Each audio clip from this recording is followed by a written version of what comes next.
Hello and welcome to Frontrunner Motorsport and another episode of One Race Wonders, episode 27. Once again going back to the 50s for a gentleman who had a single appearance in a Formula 1 race.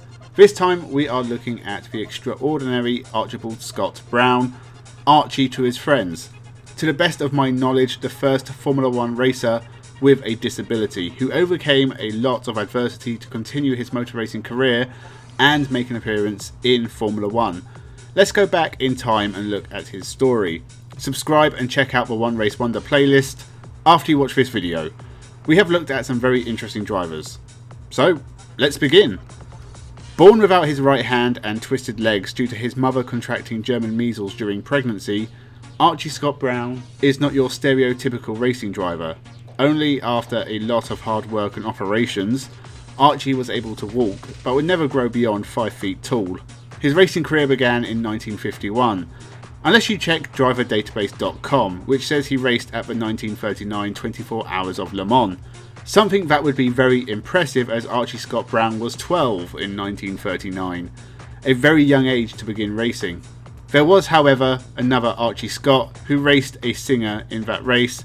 He is not related to Archie Scott Brown in any way. Our Archie took his first win at Snetterton and continued to have success over the next couple of years. However, race stewards were notified of Archie Scott Brown's unformed right hand. How did they not notice before? And he was subsequently banned from motorsport. This was eventually overturned in appeal with the support of the British Racing Drivers Club president Earl Howe, and Archie Scott Brown returned to motorsport. As he continued to win races and make a name for himself in motorsport circles, he linked up with the Lister sports team and had his biggest successes in sports car racing, winning the 1955 Sports Car British Empire Trophy, which he would win again in 1957, as well as some success in New Zealand, even competing in the 6th ever New Zealand Grand Prix. He also began competing in single-seaters with a huge opportunity with Connaught to race in the British Grand Prix of 1956. Connaught didn't score many points in Formula 1 and despite being around from 1952 to 1959, never entered a full season of Formula 1. They did give a lot of drivers limited numbers of opportunities in Formula 1.